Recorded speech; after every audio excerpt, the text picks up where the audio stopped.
الحمد لله نحمده ونستعينه ونستغفره ونعوذ بالله من شرور انفسنا ومن سيئات اعمالنا من يهده الله فلا مضل له ومن يضلل فلا هادي له واشهد ان لا اله الا الله وحده لا شريك له واشهد ان محمدا عبده ورسوله ما بعد فقال الله تعالى في القران العظيم والفرقان المجيد فاعوذ بالله من الشيطان الرجيم بسم الله الرحمن الرحيم رب اشرح لي صدري ويسر لي امري واحلل عقدة من لساني يفقهوا قولي رب يسر ولا تعسر ان اريد للاصلاح ما استطعت وما توفيق الا بالله عليه توكلت واليه அளவில்லா கருணையாளர் நிகழ்லாம் முடியும் அல்லாஹ்வின் பேரை கொண்டு ஆரம்பிக்கிறேன். அன்புக்குரிய தர்மீ சகோதரர்களே, பெரியவர்களே,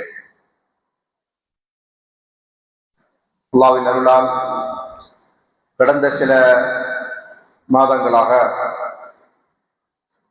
வியாபாரம் தொடர்பான சட்டங்கள், அல் குர்ஆனும் அஸ்-சுன்னாவும் வியாபாரத்தை பற்றி நமக்கு என்ன வரம்புகளை விதிகளை விதித்திருக்கிறது, இதுவெல்லாம் வியாபாரத்தில் ஆகுமானது, இவையெல்லாம் தடுக்கப்பட்டது என்கின்ற தலைப்பை நாம் தொடர்ந்து பார்த்து வருகிறோம். அதில் இறுதியாக கடந்த அமர்வில் பையு தக்சீத் என்று சொல்லக்கூடிய தவணை வியாபாரத்தை பற்றி பார்த்தோம். இப்ப நான் ஒரு அறிவிப்பு செஞ்சிருந்தேன், இந்த வகுப்புல நம்ம என்ன பாடத்தை படிக்க போறோம். என்ன பாடம்? மாஷா அல்லாஹ், போன வாரம் சொன்னது ஞாபகம் வச்சிருக்கீங்க. அது கேட்கறது தான் கேட்டது. இப்போ வட்டி தொடர்பான சட்டங்கள். ஏன்னா வியாபாரம் என்பதோடு இன்றைக்கு மக்களுக்கு மத்தியில் அதிகமாக புணங்குகின்ற ஒன்றுதான் வட்டி. எந்த அளவிற்கு என்று சொன்னால், யூத நசாராக்கள் வட்டியும் வியாபாரத்தை போன்றுதான் என்றும் சொல்லிக் கொண்டிருந்தார். அதனால்தான் யூதர்கள் ஆரம்பம் தொட்டே வட்டி தொழிலில் ஈடுபடுவார்கள். இன்று நேற்றல்ல, நீண்ட நெடுங்காலமாக. இன்னைக்கு உலகத்துல வட்டி என்பது செழித்திருக்கிறது, உயிரோட்டமா இருந்து கொண்டிருக்கிறது என்று சொன்னால் அதற்கு காரணம் யார்? யூதர்கள் தான். அவங்க அதை ஒரு தொழிலாக, அந்த ஒன்று யூதர்கள் நேரடியாக அல்லது யூதருடைய அந்த பரம்பரை சார்ந்தவர்கள், யூத இனத்தை சார்ந்தவர்கள் என்ன செய்வாங்க? இந்த வியாபாரத்திலே ஈடுபட்டுக் கொண்டிருப்பார்கள். உலகத்தில் இருக்கக்கூடிய பெரும்பான்மை வங்கி அவர்களுடைய அவருடைய கட்டுப்பாட்டில் இயங்கக்கூடியதாகத்தான் இருக்கும். அப்ப இந்த அடிப்படையில் வட்டியை இஸ்லாம் எப்படி பார்க்கிறது என்பதை பற்றிய செய்தியை நாம் அறிந்து கொள்ள வேண்டும். வட்டி என்பதற்கு அரபு மொழி ரிபா என்று சொல்லப்படும். ரிபா என்று சொன்னால் மொழி ரீதியாக அதற்கான பொருள் அதிகரித்தல் என்பதாகும். இஸ்லாமிய ஷரியாவில் அதற்கான பொருள் என்ன? ஒருவர் ஒரு இனத்தை சார்ந்த இரண்டு பொருளை, ஒரே இனம் அது ரெண்டு பொருள், அது பண்டமாற்றம் செய்து கொள்கிற போது எந்த விதமான பகரமும் இன்றி அதற்கு கூடுதலை பெறுவது என்பதற்கு தான் மார்க்கத்தில் வட்டி என்று சொல்லப்படும். உதாரணமா, நான் ரூபாவை கொடுக்கிறேன், ரூபாவை திரும்ப பெறுகிறேன். இந்த ரூபா கொடுத்து வாங்குற இந்த பண்டமாற்றத்தில் வேற எதுவுமே சில கொடுக்கப்படல, வேற எதுவும் அங்கே பேசப்படல. அப்படி இருக்கிற போது நான் 100 ரூபாய் கொடுத்தேன், நீங்கள் எனக்கு 110 ரூபாயாக திரும்ப தர வேண்டும் அப்படின்னு சொன்னா அது பேர் தான் என்னது? வட்டி.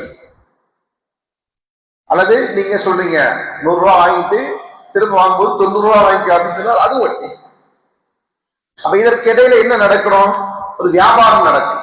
நான் ஒரு பொருளை கொடுக்கிறேன், அந்த பொருளுடைய மதிப்பு இவ்வளவு 100, அதற்கு நீங்க என்ன செய்றீங்க? நான் லாபத்தை வைக்கிறேன், அது 110 என்று இருந்தால் அது ஹலால், அது வியாபாரம். ஏன்னா நான் உங்களுக்கு பணம் கொடுக்கல, பணத்தை வாங்கல. நான் என்ன செய்யறேன்? பொருளை கொடுக்கிறேன், பணத்தை வாங்குறேன். இது பேர் தான் பண்ட மாற்றம். அது இல்லாம பணத்தை கொடுத்து பணத்துக்கு கூடுதலா நான் 100 ரூபாய் தாங்க, 10 ரூபாய் தாங்க அப்படின்னு சொன்னா அது பேர் என்னது? தான் வட்டி. இப்ப இது போன்ற இந்த கொடுக்கல் வாங்கல் என்பது மார்க்கத்தில் அனுமதிக்கப்பட்டதல்ல. ஏனென்றால் அல்லாஹ் தஆலா வட்டியை ஹராம் என்று சொல்லி இருக்கிறோம். அல்லாஹ் தஆலா சொல்கிறார், வஹல்லல்லாஹு பைஅ வஹர்ரம ரிபா. அல்லாஹ் வியாபாரத்தை ஹலால் ஆக்கி இருக்கிறான், வட்டியை ஹராம் ஆக்கி இருக்கிறான். வட்டி ஹராம். அதே போன்று அல்லாஹ் தஆலா சொல்கிறான், யா அய்யுஹல்லதீன ஆமனு தக்குல்லாஹ், நம்பிக்கை கொண்டவர்களை நீங்கள் அல்லாஹ்வை அஞ்சிக் கொள்ளுங்கள். வதரு மா பகிய மின ரிபா இன் குன்தும் முஃமினீன், நீங்கள் நம்பிக்கையாளர்களாக மூமின்களாக இருந்தால் எஞ்சி இருக்கக்கூடிய வட்டியை நீங்கள் விட்டு விடுங்கள். ஏற்கனவே நீங்க செஞ்சிருந்த அந்த வட்டி ரீதியான கொடுக்கல் வாங்கலை நீங்கள் அல்லாஹ்விற்கு அஞ்சி விட்டு விடுங்கள். ஒரு நம்பிக்கையாளர், ஒரு மூமின் அல்லாஹ்வை அஞ்சக்கூடியவராகத்தான் அவருடைய வாழ்க்கை முழுவதும் இருக்க வேண்டும், இருப்பார். அப்படி இருக்கிறவர் என்ன செய்வாரு? அல்லாஹ்வின் கட்டளை வந்ததற்கு பிறகு இதை செய்ய மாட்டார். இதற்கு நம்ம சஹாபாக்களை சிறந்த ஒரு எடுத்துக்காட்டா சொல்லலாம். இந்த வசனம் அருளப்படுவதற்கு முன்பாக வரையிலும் அவர்களுக்கு மத்தியில் வட்டி ரீதியான கொடுக்கல் வாங்கல் இருந்தது. அல்லாஹ் இந்த வசனத்தை அருளியதற்கு பிறகு அவங்க என்ன செஞ்சிட்டாங்க? கொடுத்த வட்டியை அப்படியே விட்டு விட்டார்கள். வட்டி எதுவும் வேண்டாம். என்ன சொல்ல போனா சிலர் அசலை கூட விட்டுட்டாங்க. அசலும் வட்டியும் சேர்ந்துதான் இது வட்டி என்பது. அவங்க என்ன செய்றாங்க? அல்லாஹ் ஹராமாக்கி விட்டார் என்கிற இந்த வசனம் வந்ததற்கு பிறகு அவர் நினைச்சாங்க. ஏன்னா அல்லாஹ் தஆலா இதை தொடர்ந்து சொல்லக்கூடிய இந்த வசனத்தை சொன்னா, யார் வட்டி வாங்குறாங்களோ அவங்க என்ன செய்றாங்க? யுஹாரிபூன அல்லாஹ் வ ரசூலா, அவர்கள் அல்லாஹ்வுடனும் அல்லாஹ்வுடைய தூதரோடும் போர் கொடுக்கிறார்கள். அவங்கள்ட்ட அல்லாஹ் என்ன செய்றான்? போரை அறிவிப்பு செய்கிறான் என்று இந்த வசனம் வந்த உடனே அவங்க சொல்றாங்க, லா யதல்லனா வலா தாக்கத்தல்லனா, அல்லாஹ்ட்ட போர் செய்யறதுக்குலாம் நமக்கு சக்தி இல்லை, நமக்கு அதற்கு வலிமை இல்லை. எனவே நாங்கள் என்ன செய்றோம்? அந்த வட்டியிலிருந்து முற்றிலுமா விலகிக் கொள்கிறோம் என்று அவர்கள் விலகிவிட்டார். அல்லாஹ் தஆலா என்ன சொல்றான்? ஃபைன் துப்தும் ஃபலகும் ரூஊஸ் அம்வாலிக்கும், நீங்க வட்டியிலிருந்து திருந்தி கொண்டீர்கள் சொன்னா அந்த கொடுத்த பொருளுடைய அசலை பெறுவது உங்களுக்கு ஆகுமானது என்று அல்லாஹ் சொல்றான். இந்த வசனம் மரணப்படுவதற்கு முன்பாக அவங்க நினைச்சாங்க, அசலும் வேண்டாம் வட்டியும் வேண்டாம், ஆளை விட்டா போதும்டா அப்படி நினைச்சிட்டாங்க. அவங்க அல்லாஹ்வுக்கு பயந்து கொண்டு. உண்மையான நம்பிக்கையாளர்கள் எல்லா சூழ்நிலையிலும் அப்படித்தான் இருப்பாங்க. நாம் அல்லாஹ் ஹராமாக்கி இருக்கிறான் என்று சொன்னால் அந்த ஹராமை மீறி துணிஞ்சவர்கள் செய்ய மாட்டாங்க. ஏனென்றால் அது பாவம். உலக வாழ்க்கை என்பது நிரந்தரமானதல்ல, நிலையானதல்ல. இந்த உலகத்தில் எவ்வளவுதான் ஒரு மனிதன் பொருளாதாரத்தை பெற்றிருந்தாலும், வசதி வாய்ப்புகளை பெற்றிருந்தாலும், ஆட்சி அதிகாரங்களை பெற்றிருந்தாலும் அவர் இந்த உலகத்தில் என்ன செய்ய போறது கிடையாது, நிரந்தரமா வாழப்போறது கிடையாது. மரணம் என்கிற ஒன்று இருக்கிறது. இந்த மரணத்திற்கு பிறகு இருக்கின்ற வாழ்க்கை தான் உண்மையான வாழ்க்கை. அந்த வாழ்க்கையில் இந்த உலகத்தில் அவன் செய்த எல்லா காரியங்களுக்கும் தன்னை படைத்த ரப்பிடத்தில் பதில் சொல்ல வேண்டும். அங்கே தப்பிக்கணும்னு சொன்னா இந்த உலகத்தில் அவன் நினைச்சினோம் ஹலால் ஹராமை பேர் இருக்க வேண்டும். ஹலால் ஹராமுடைய விஷயத்தில் அவன் அஜாக்கிரதையாக இருந்தான் என்று சொன்னால் அங்கே தப்பிக்க முடியாது. அப்ப அதன் காரணமாக அவன் சொன்னோம் வட்டி என்பதை அல்லாஹ் ஹராமாக்கி விட்டான், எனவே முற்றிலும் அதிலிருந்து விலகிக் கொள்கிறேன் என்கிற மனநிலையில் இருக்கக்கூடியவர்களா இருக்கும். இன்னைக்கு நம்ம சில மக்களை அல்லாஹ் பாதுகாக்க வேண்டும். அவங்க இப்படி ஒரு வாதத்தை வைப்பார்கள். என்ன சொல்லுவாங்க அப்படின்னா, அதெல்லாம் பார்த்தா இன்னைக்கு முடியுமா அப்படின்னு. அல்லாஹ் இது ஹராம் என்று சொல்லுகிறான் என்று சொன்னால் வியாபாரம் செய்ய வேண்டும், யார் தருவீங்க அப்படின்னு கேட்பாரு. அவருக்கு வியாபாரம் செய்யணும், வட்டி இல்லாம யாருங்க காசு தரா? எனக்கு வியாபாரம் செய்யணுங்க, பேங்க்ல போனாதான் தரா, அல்லது வட்டிக்காரங்கிட்ட போனாதான் தரா. இது அவருக்கு ஒரு சோதனை. நம்ம என்ன புரிஞ்சு கொள்ளணும்? நாம் ஹராமின் பக்கம் போறோமா இல்லையா என்று அல்லாஹ் சோதிக்கிறான். நீங்க நினைச்ச நேரத்துல நினைச்சதை செஞ்சிட முடியுமா? இன்னைக்கு தொழுகையில் ஓதப்பட்ட வசனம் 2வது ரக்காத்துல என்ன தெரியுமா? வமா தஷாஊன இல்லா இன்ஷா அல்லாஹு ரப்புல் ஆலமீன், நீங்கள் நாடுறதுனால எது நடக்காது, எது வரைக்கும் ரப்புல் ஆலமீன் நாடாத வரைக்கும். சுப்ஹானல்லாஹ். நம்ம நினைக்கிறதுனால வியாபாரம் இன்னைக்கே தொடங்குவோம், இன்னைக்கு அப்படி எல்லாம் இல்ல. இப்போ அதுக்காண்டி வட்டிக்காரன் தான் ஓடி பணம் தர்றான், உடனே ஆரம்பிச்சிட வேண்டியதான். அதுல அல்லாஹ் பரக்கத்தில் என்றான். நீங்க ஹலாலான முறையில் இன்னைக்கு ஒரு வியாபாரத்தை தொடங்கணும்னாலுமே பல சவால்கள் எதிர்கொள்ளணும். வங்கிக்கு போகக்கூடாது, வட்டிக்காரங்கிட்ட பணம் வாங்கக்கூடாது. அப்ப என்ன செய்யணும்? நம்ம கிட்ட முதலீடு இருந்தா அதை வச்சு செய்யணும். இல்லையா நம்ம முதலீட்டுக்காக 4 பேர்ட்ட கேட்போம். கேட்ட உடனே கொடுத்துருவாங்களா? கொடுக்க மாட்டாங்க. அவங்களுக்கு மனசு வந்தா கொடுப்பாங்க, இல்லைன்னா அவங்க செய்வாங்க வேற பாத்துக்கலாம், நீங்க வேற பாருங்க அப்படின்ற மாதிரி என்ன செய்வாங்க, அவங்க அதை புறக்கணிச்சுட்டு போவாங்க. அப்ப நாம அது சோதனையை எடுத்துக்கொண்டு செய்யணும், பொறுமை காக்க வேண்டும். அதில் தான் நல்லா என்ன செய்யலாம், அதுக்குதான் நல்லா சோதனை தரான். அப்ப அப்படி இருக்காம இன்னைக்கு என்ன செய்றாங்க, இதெல்லாம் பார்த்தா இன்னைக்கு முடியுமாங்க, வியாபாரம் செய்ய முடியுமாங்க, வாழ முடியுமாங்க என்கிற தத்துவங்களை பேசிக்கொண்டு அல்லாஹ் ஹராமாக்கி இருக்கின்ற ஹராமை துணிவு செய்யக்கூடிய மக்களா இருக்க.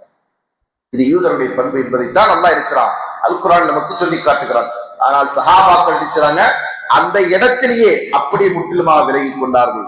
ஏனென்றால் இப்படி இந்த ஹராமை செய்யக்கூடியவர்களுடைய நிலை என்ன, அதையும் அல்லாஹ் சொல்லி காட்டான். الذين يأكلون الربا لا يقومون إلا كما يقوم الذي يتخبطه الشيطان من المس. யார் வட்டியை உண்கிறார்களோ, வட்டியை அடிப்படையாக கொண்ட பொருளாதாரத்திலே வாழ்வாதாரத்தை அமைத்துக் கொள்கிறார்களோ அவர்கள் நாளை மறுமையில் ஷைத்தானால் தீண்டப்பட்டு அதன் காரணமாக பைத்தியம் பிடித்த ஒருவன் எப்படி எழுந்து வருவானோ அது போன்றுதான் அவன் வருவான். வட்டி வாங்குறோட நிலை என்ன, நாளைக்கு எப்படி வருவான் மறுமையினால? ஷைத்தானால ஒருத்தன் ஷைத்தான் தீண்டிட்டானா அவனுக்கு என்ன வரும்? பைத்தியம் பிடிக்கும். இதெல்லாம் பல நுட்பங்களை சொல்லி காட்டுறான். மறுமையில் நடக்கிறது என்று சொன்னால் மறுமையில் நிகழக்கூடிய ஒன்று, உலகத்திலும் இது போன்ற ஒன்று நடப்பதற்கு வாய்ப்பு இருக்கு. அதனாலதான் நினைச்சிடும் சில பேர் ஜின் பிடிக்கப்பட்டிருக்கு அப்படின்னு சொல்ல முடியாது, சைத்தான் பிடிக்கப்பட்டிருக்குன்னு சொல்லுங்க. ஜின்னா சைத்தான் தான். ஜின் என்பவன் சைத்தான் ஜின்னுடைய இனத்தை சார்ந்தவன். ஜின் என்பது இனம், ஜின் என்பது இனம். அந்த இனத்தில் உள்ளவங்க தான் யாரு? சைத்தான். அப்ப அந்த ஜின்னுடைய தீண்டுதல், சைத்தானுடைய தீண்டுதல் ஆனால் ஒருவருக்கு என்ன வரும்?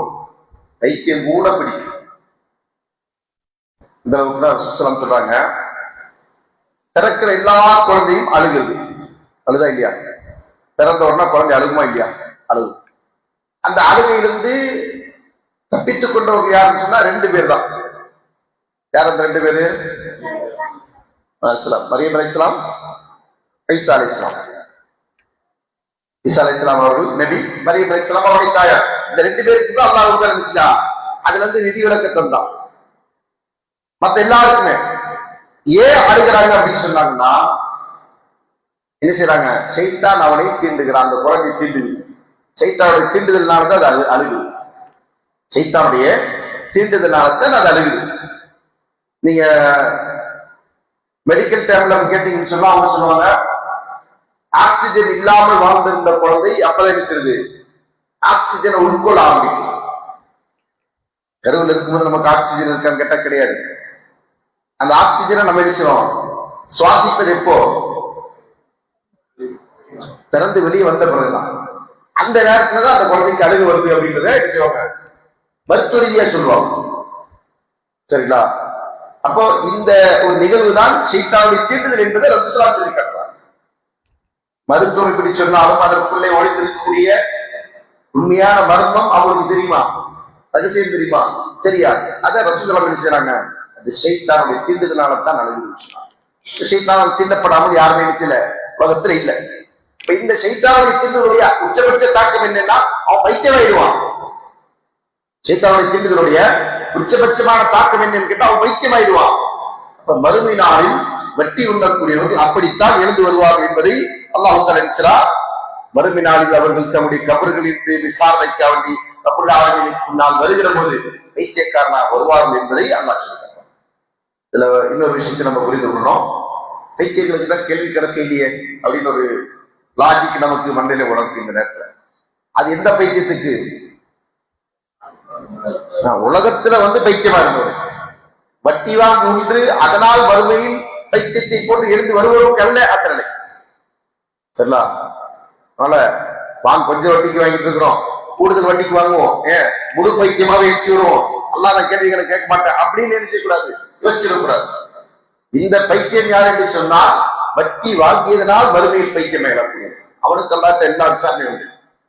உலகத்தில் ஒருத்தன் பிறப்பின் மூலமாக அல்லது பிறந்ததற்கு பிறகு சில ஆண்டுகளுக்கு பிறகு சில பருவத்தில் அவனுக்கு பைத்தியம் பிடிக்குன்னு சொன்னா அந்த பைத்தியக்காரனுக்கு தான் என்ன கிடையாது? விசாரணை கிடையாது. அது கூட ஒரு பருவ வயது வரைக்கும் பைத்தியமா இல்லாமல் பருவ வயதுக்கு பிறகு அந்த பைத்திய நிலைக்கு சென்றார்னு சொன்னால் பருவ வயது வரைக்குமான அவனுடைய வாழ்க்கைக்கு அல்லாஹ்விடத்துல பதில் சொல்றாங்க. அந்த கேள்வி கிடக்கும். அதெல்லாம் நம்ம தெளிவா புரிந்து கொள்ளணும். இப்ப இந்த அளவுக்கு அல்லாஹ் இருக்கிறா இந்த வட்டி வாங்கக்கூடியவனை கடுமையாக எச்சரிக்கிறான். அல்லாஹ்வின் தூதர் ஸல்லல்லாஹு அலைஹி வஸல்லம் அவர்கள் இதை பெரும்பாவங்களில் ஒன்று என்பதை எண்ணி சொன்னதோடு இதை குறித்து அல்லாஹ்வின் தூதர் கடுமையான ஒரு சாபத்தை இடுகிறார்கள். இந்த அளவுக்கு சொன்னா அவர்கள் لعن رسول الله صلى الله عليه وسلم عاقل الربا وموكله وشاهده وقاتله.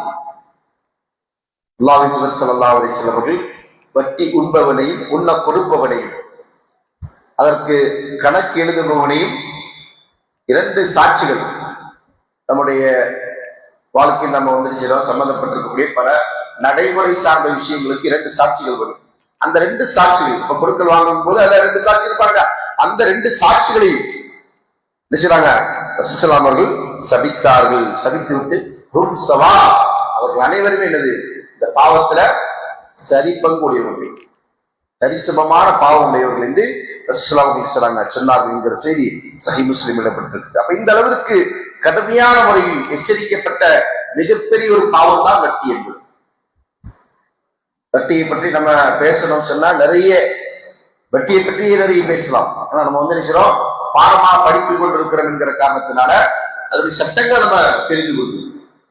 இந்த வட்டி என்பது மிக மோசமான ஒரு பாவம். எந்த அளவிற்கு சொன்னா வட்டி ஏன் ஹராமாக்கப்பட்டது என்பதனுடைய ஹிக்மத்தை சொல்லுகிற போது அறிஞர்கள் சொல்லுகிறார்கள், ஒரு மனிதனுக்கு அது செய்து தன்னுடைய செல்வத்தின் மீதான பேராசி அவனுக்கு அதிகப்படுது.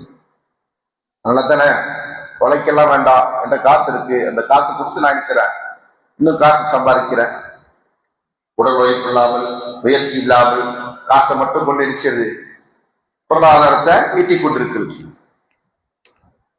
அப்ப அதன் அடிப்படையில் என்ன செய்யப்பட்டிருக்கு, இது வட்டி என்பது ஹராமாக்கப்பட்டிருக்கு. அது மட்டுமல்லாமல் பரஸ்பரம் அடியார்களுக்கு மத்தியில் ஒரு கருணை இருக்க வேண்டும். அந்த கருணைக்கு மாற்றா இருக்கணும். கஷ்டப்படுறவங்களுக்கு நமக்கு என்ன இருக்கணும், இறக்கம் இருக்கணும் இல்லையா? அவங்க கஷ்டப்படுறாங்க, இஸ்லாம் மதத்தான் வலியுறுத்துது. ஆனா என்ன செய்யறோம் நம்ம இன்னைக்கு, அவன் கஷ்டம் அவன் தலையெழுத்து, அப்படிதானே?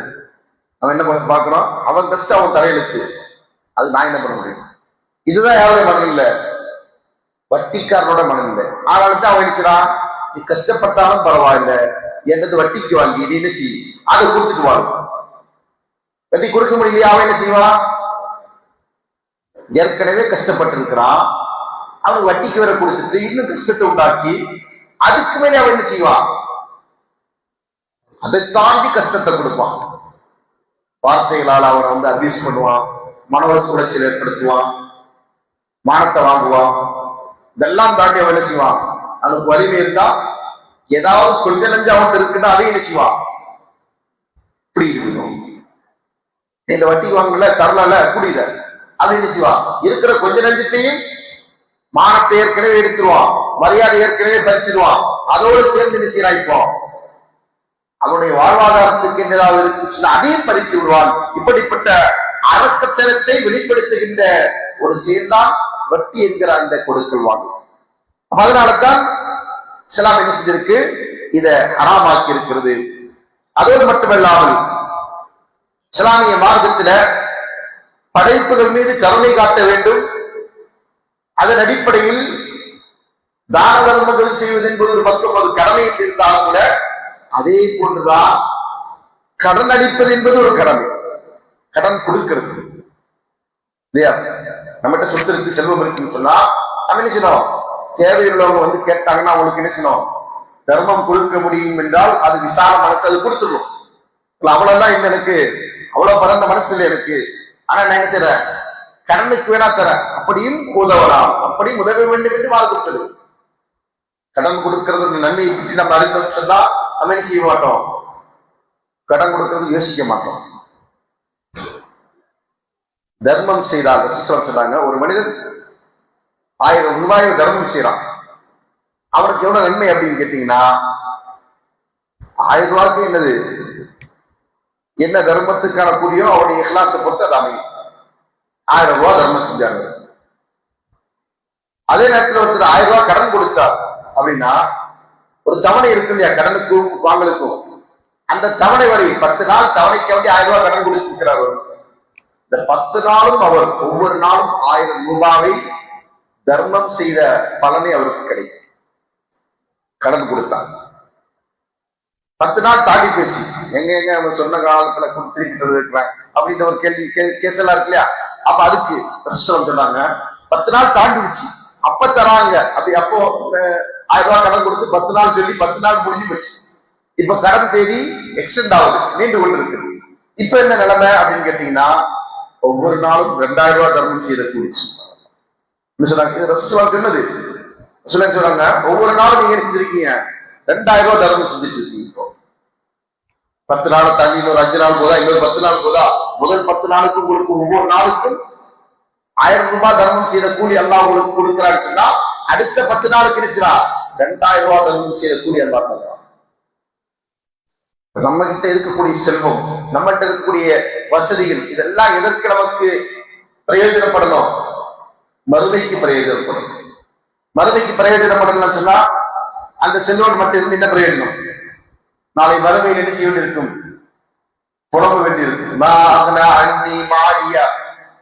என்ன சொல்றா அல்லாஹ், என்னுடைய செல்வம் எனக்கு பயனளிக்கவில்லை, என் செல்வம் எனக்கு எந்த பிரயோஜனத்தையும் தரவில்லை. ஹலக அன்னி சுல்தானியா, என்னுடைய அதிகாரங்கள் எல்லாம் இறந்து விட்டன. அல்லாஹ் சொல்றான், ஹுதூஹு ஃபஸல்லு சும்மல் ஜஹீம ஸல்லு. புடிங்க அவனை வந்து என்ன செய்ய, 70 முழம் சங்கிலியை கொண்டு கட்டி இழுத்து கொண்டு போய் நரகத்துல இருங்க. அல்லாஹ் சொல்றான். அப்படியான ஒரு நிலைக்கு நம்ம வந்து விடக்கூடாது என்று சொன்னால், அல்லாஹ் நமக்கு ஏவுகின்ற கட்டளையிட்டு இருக்கின்ற கடமைகளை, பொறுப்புகளை நாம் என்ன செய்யணும்? நாம் நிறைவேற்றி வாழ வேண்டும். அதன் அடிப்படையில கடன் கொடுப்பது என்பது இந்த வட்டிக்கு எதிரான ஒரு செய்தி. அல்லாஹ் பாதுகாக்க வேண்டும். இன்றைக்கு சில இடங்களில் வட்டிக்கு எதிராக தொடங்கப்பட்டிருக்கின்ற கடன் சிஸ்டமே பைத்துல் மால் இருக்கு இல்லையா, அதுவே ஏறத்தாழ வட்டிக்கார மாதிரி ஆயிடுச்சு. எப்படி? நகை இருந்தா கொண்டு வா, அவன் வழி இல்லாதனாலதானே கடனுக்கு போயிடுறான். விடுதலை வசதி இருந்தா அவன் ஏன் கடன் வாங்க போறான்? சொல்லுங்க. இப்ப நீங்க பைத்துல் மால் வச்சு நீங்க என்ன செய்றீங்க? நகையை கொண்டு வந்து கொடு. நகை ஒரு சவரன் இருந்தா இன்னைக்கு மதிப்பெண்ண 1 லட்சமா, 80,000 ரூபாய் வரைக்கும் வாங்கிக்கோ. அதுலயும் பிடித்தம் சரிங்களா? அப்பவும் ஈடு கொடுக்க மாட்டாங்க. 80,000 ரூபாய் வரைக்கும் வாங்கிக்கோ. அதுக்கு ஒரு தவணை நீங்க 6 மாசத்துல திருப்பி தரணும்.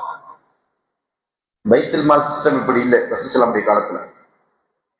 இந்த பைத்துல் மால் சிஸ்டம் ரசூலுல்லாஹ்வுடைய காலத்துல நடைமுறை இல்லவே இல்லை. இது நம்மளா உருவாக்கி கொண்ட ஒரு பைத்துல் மால். பைத்துல் மால்னா என்ன? வசதி இல்லாதவர்களுக்கு, பொருளாதாரம் இல்லாதவர்களுக்கு உதவுவதாக பைத்துல் மால். அப்ப அதை எப்படி இயங்கணும்? தேவையுள்ளவர்களுக்கு கொடுத்துடணும். கொடுத்து வட்டிக்காரன் மாதிரி வசூல் செய்யணுன்ற கண்ணோட்டத்துல இருந்து வாங்குவதற்கு அல்ல. அதே நேரத்தில் இதுக்கு ஆப்போசிட்டா நிறைய பிரச்சனைகள் இருக்கு. என்ன இருக்கு? வாங்குறன்ற எண்ணம் இருக்கு தவிர அவங்க கொடுக்கலன்றது இல்லை இல்லையா? அப்படி உள்ள சில மக்கள் இருக்கிறாங்க. அவங்களை அரெஸ்ட் பண்றதுக்கு தான் என்ன செய்யப்பட்டிருக்கு, அவங்கள பிளாக் பண்றதுக்கு தான் இந்த வழிமுறை என்றாலும் கூட இதை நாம் நடைமுறைப்படுத்தக்கூடாது. அது ஏறத்தாழ வட்டிக்கு ஒப்பான ஒரு செயலாகும். அப்ப அதை நம்ம தவிர்த்து நினைச்சணும். கடன் கொடுக்க முடியும் என்றிருந்தால் நாம கொடுக்கிற கடன் யாருக்கா முடியும்? அல்லாஹ்வுக்கு. அப்படி நல்லா புரிந்து கொள்ளணும்.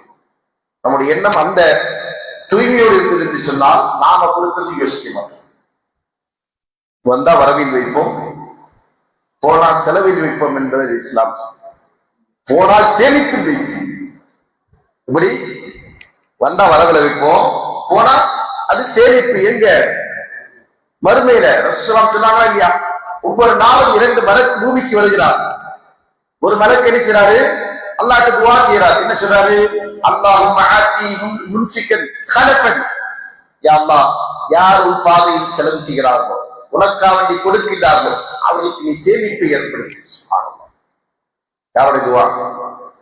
அல்லாஹ்விடத்தில் மறுக்கப்படாத மலாயிக்காவின் துஆ.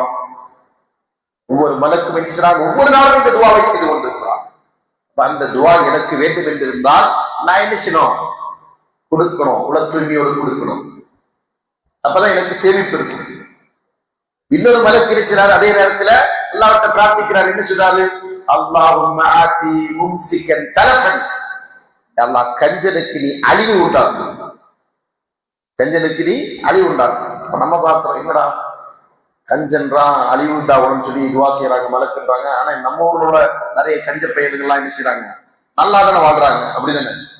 நல்லா தானே வாழ்றாங்க, நல்லா வசதியா சௌகரியமா. அல்லாஹ்வுத்தாலா அழிவுண்டாக்கு, அல்லாஹ்விடத்துல அழிவுண்டாக்குன்னு அவங்க பிரார்த்திச்சது எங்க? உலகத்திலே மறுமையிலையா? மறுமையில. செழிப்புண்டாக்குன்னு என்று பிரார்த்திச்சது எங்கதான்? மறுமையில, உலகத்துல கிடையாது.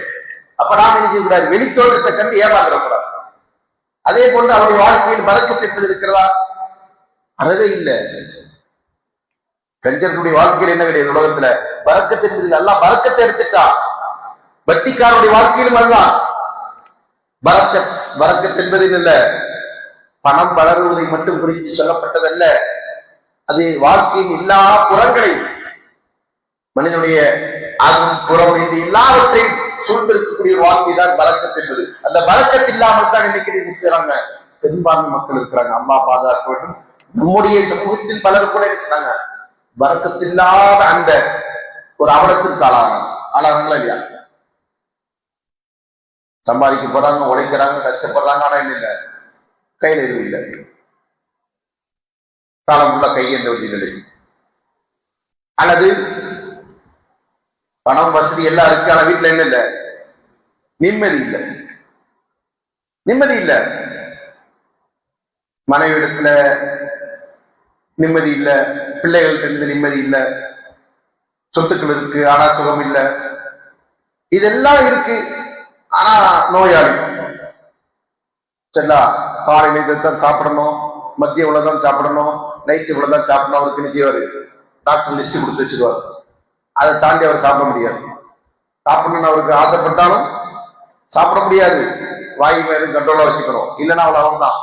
இப்படி என்ன செய்வாங்க சில பேர். இதெல்லாம் அவருடைய வாழ்க்கையில் பரக்கத் பறி போய் விட்டது என்பதற்கான அடையாளம். நமக்கு விரும்பியது சாப்பிட முடியுதா? அல்ஹம்துலில்லாஹ், அல்லாஹ் நமக்கு பரக்கத்தை தந்தார். சந்தோஷமா இருக்க முடியுதா? நிம்மதியா இருக்கிறோமா? கவலை கஷ்டங்கள் இல்லாமல். கவலை என்றால் அறவே கவலை இல்லாம மனுஷன் இருந்தா உலகத்துல வாழ முடியாது. சரிங்களா? அப்படி உள்ள மனிதனா உலகத்துல யாருமே இருக்க முடியாது. நம்ம சொல்லுவோம் சின்ன பிள்ளைங்களுக்கு தான் கவலை இல்லை, அவங்களுக்கு 1000 கவலை இருக்கு. ஒண்ணு அவங்க நம்மகிட்ட சொல்லாம இருக்கிறாங்க, இல்ல நம்ம அவங்ககிட்ட கேட்காம இருக்கிறோம். அவங்ககிட்ட கேட்டு பாருங்க, ஸ்கூல் போறது ஒரு கவலை, படிக்கிறது ஒரு கவலை. சரிங்களா? அவனை தூங்க நிம்மதியை தூங்க விடாம நீங்க எழுப்புறது அது ஒரு கவலை. இப்படி அவனுக்கு 1000 கவலை இருக்கு. ஆனா என்னன்னா அவங்களுடைய சைஸுக்கு தகுந்த மாதிரி இருக்கும் ஒரு கவலை. நமக்கு அது பெருசா தெரியாது. அப்ப கவலை இல்லாமல் மனுஷன் இருக்க முடியாது. ஆனாலும் கூட நிம்மதியின்மையினால் அவதியுறுகின்ற ஒரு நிலை, அது யாருடைய வாழ்க்கையில் அல்லாஹ் பரக்கத்தை தந்திருக்கிறோம் அவங்களுக்கு இருக்காது. நம்முடைய வாழ்க்கையில் அல்லாஹ் பரக்கத்தை பறிச்சுட்டாங்க, அந்த நிலை அல்லாஹ் பாதுகாக்க வேண்டும். இப்படியான நிலைகள் யாருக்கு இருக்கு? இந்த வட்டியை பெறக்கூடியவரிடத்தில் இருக்கிறது. இஸ்லாம் என்ன சொல்கிறது? அதற்கு மாற்றாக, அதற்கு எதிராக என்ன செய்கிறது? நீங்க மக்களிடத்துல மனிதரிடத்தில் பரஸ்பரம் அன்பு கொண்டு நேசம் பாராட்டி அவர்களுக்கான உரிமைகளை கொடுத்து கடன் என்பதை அழகிய முறையில் செலுத்திக் கொண்டு அதன் மூலம் அல்லாஹ்வுடைய அருளை எதிர்பார்த்து கொண்டு வாழ வேண்டும். என்றால் கடன் கொடுப்பது அல்லாஹ்வுக்கு கட்டுப்படுவது, வட்டி வாங்குவது என்பது அல்லாஹ்வுக்கு மாறு செய்வது. அல்லாஹ் சொல்றான், யம்ஹகுல்லாஹு ரிபா வ யுர்பிஸ் ஸதகாத். வட்டி அல்லாஹ் அழிச்சிடுறான், தான தர்மங்களை எல்லாம் வளர செய்கிறான். சுப்ஹானல்லாஹ். வட்டி எல்லாம் அழிச்சிடறான்னு அர்த்தம் இல்ல, பரக்கத் எல்லாம் எடுக்கிறான். பரக்கத் இல்ல, அதுல செழிப்பு கிடையாது. ஆனா எல்லாம் இதை வளர செய்யறான். தர்மங்கள், தானங்கள் எந்த அளவுக்குன்னா ரசூலுல்லாஹி சொன்னாங்க, மா நகஸத்தில் மாலின் ஸதகா, தர்மத்தின் மூலமா எந்த செல்வமும் குறைந்து விடாது. நீங்க வாழ்க்கையில, நம்முடைய வாழ்க்கையில நம்ம பிராக்டிக்கலா பார்க்கணும். நம்ம எவ்வளவு தர்மம் கொடுத்து கொண்டிருக்கிறோமோ நீங்க அதை கணக்கு பார்க்கணும். நல்லா புரிஞ்சீங்க? நான் இந்த மாதம் இவ்வளவு ரூபாய் தர்மம் கொடுத்தேன், கணக்கு பார்க்காம பண்ணுங்க. உங்களால முடிஞ்ச அளவுக்கு. அதுக்காண்டி வீட்டுல என்ன வச்சிருக்கோமோ எல்லாத்தையும் கொண்டு வந்து கொட்டுங்க அப்படின்னு சொல்லல. உங்களுடைய தர்மத்தை நீங்கள் என்ன செய்யும் போது கணக்கு பார்க்கணும். நம்மளால முடிஞ்ச அளவுக்கு கொடுத்துட்டு போயிட்டே இருக்கு. அதோட ரிசல்ட் என்ன? எல்லாம் நமக்கு பெரிய ஒரு பரக்கத்தை தருவான். செல்வம் நமக்கு பெருகிட்டே இருக்கும். நம்ம அறியாம நமக்கு என்ன செய்யும்? செல்வத்துல செல்வ பெருக்கம் ஏற்பட்டு கொண்டே இருக்கும். சொன்னது மா நகஸத்தில் மாலின் ஸதகா. நான் என்னுடைய வாழ்க்கையில நேரடியாக இருக்கிறேன். பல செல்வந்தர்கள் அப்படி நான் உதாரணமா கண்டேன். அதாவது நான் சொல்றது 20-30 வருடங்களுக்கு முன்பாக அவங்க என்ன செய்யறாங்க? குறைந்த தோதில் 10,000 20,000 தர்மம் செய்யறாங்க, தொடர்ந்து செய்யறாங்க. அந்த தர்மம் அப்படியே அவங்களுக்கு என்னது? பெருகுது. 10,000 செஞ்சவர் அடுத்த வருஷம் என்ன செய்யறாரு? ₹1,00,000 தர்மம் செய்யறாரு. அதுக்கு அடுத்த வருஷம் என்ன செய்யறாரு? 10 லட்சம் தர்மம் செய்யறாரு. அதுக்கப்புறம் என்ன செய்யறாரு? அப்படியே என்ன செய்யுது? அவருடைய தர்மத்துடைய அந்த அளவு பெருகிட்டே இருக்கு. ஏன் அப்படின்னு கேட்டீங்கன்னா, அவருடைய வாழ்க்கையில் என்ன ஆகுது? எல்லாம் அவர் இருந்த நிலையிலிருந்து எல்லாம் அவரை உயர்த்திட்டே இருக்கிறான். அவரும் என்ன செய்யறாரு? அவருடைய நிலை உயர உயர கொடுத்துட்டே இருக்கிறார். அவரு அந்த கொடுக்கிற நிலையில் அவரும் இறங்கல, அல்லாவும் அவர் என்ன செய்யற இறக்கவும் இல்லை. அல்லாவும் என்ன செய்ய உயர்த்திட்டே இருக்கிறான். இப்படி எத்தனையோ பொருளாதாரம் உள்ளவங்க நம்ம பார்க்கணும். அதுதான் தர்மத்துடைய சிறப்பு என்பதை நம்ம உணர்ந்து கொள்ள வேண்டும். அல்லாஹ் தஆலா அவருடைய பாதையில கொடுப்பதுதான் தர்மம். அப்போ இது வந்து வட்டிக்கு எதிரான ஒரு போர். எது நாம தர்மம் செய்யறோம் என்று சொன்னால், ஜக்காத்தை கொடுக்கிறோம் என்று சொன்னால், அதே போன்று ஏழைகளுக்கு அவருடைய கடன் கொடுத்து உதவுகிறோம் என்று சொன்னால், அது எல்லாமே வட்டிக்கு எதிரான போர். எப்படி போரு? நம்மகிட்ட கடன் வாங்குறாரு, நாம கொடுக்கலன்னா அவர் என்ன செய்வாரு? அவருக்கு தேவை இருக்குன்னு தானே, தேவை நிறைவேறமா வேண்டாவா? அவர் என்ன செய்வாரு? வேற வழி இல்லை. உங்கள்கிட்ட கேட்டு பார்த்தாரு, உங்கள்கிட்ட கேட்டு பார்த்தாரு, உங்கள்கிட்ட கேட்டு பார்த்தாரு. நீங்களா என்ன சொல்லிட்டீங்க? 1000 காரணக்காரிகளை சொல்லிட்டீங்க. சொல்லிட்டு என்ன செஞ்சீங்க? கடன் தர முடியாதுன்றத மறுத்துட்டீங்க. ஏன்னா உங்களுக்கு வறுமையை பற்றி அச்சம். ஷைத்தான் இந்த அச்சத்தை தருவான். அல்லாஹ் தஆலா சொல்கிறார், இன்ன ஷைத்தான யஇதுகுமுல் ஃபக்ர. ஷைத்தான் உங்களுக்கு வறுமையை கொண்டு அச்சுறுத்துவான். செலவு செஞ்சிடாதே, தர்மம் செஞ்சிடாதே, கடன் கொடுத்துறாதே, இதெல்லாம் உனக்கு என்ன ஆயிடும்? வறுமை உண்டாகிவிடும் என்கிற அச்சத்தை யார் தருவா? ஷைத்தான் தருவான். அப்ப நம்ம என்ன செஞ்சோம்? கடன் கொடுக்கறத தவிர்த்துட்டோம். வேற வழி இல்லை. அவரு இருக்கிற அத்தனை வட்டி கேட்டாச்சு. இப்ப யார்கிட்ட போனா கிடைக்கும்? வட்டிக்காரன் போனாதான் கிடைக்கும். அப்ப அந்த பாவத்திற்கு நாம் என்ன செய்யணும்? தள்ளி விடுகிறோம். அல்லாஹ் பாதுகாக்க வேண்டும். ஒரு சமூகமாக இருந்து கொண்டு இஸ்லாமிய சமுதாயம் இதை அங்கீகரிக்கிறது என்று சொன்னால், இதை விட பெரும்பாவும் பெருகிறார். அதை நம்ம எதிரான ஒரு போராகவே நாம் இதை செய்ய வேண்டும். தர்மம் செய்வதை, கடன் கொடுப்பதை என்பதை நம்ம நினைவில் கொள்ள வேண்டும். அதனால்தான் விஷயம் வட்டி என்பது இல்லாமல் போகும் என்பதை நம்ம நினைவில் கொள்வோம். சரிங்களா? அடுத்ததாக இந்த பாடத்தில் நம்ம அறிந்து கொள்ள வேண்டிய விஷயம் வட்டியுடைய வகைகள். வட்டி என்னெல்லாம் வகை இருந்து கொண்டிருக்கிறது, அதிலிருந்து நம்மை தற்காத்துக் கொள்வதற்கான வழிகள் என்ன என்கிற செய்திகளை நம்ம அறிந்து கொண்டிருக்கிறோம். இன்ஷா அல்லாஹ் அடுத்த அமர்வில் நாம் அதை பார்ப்போம். சரிங்களா?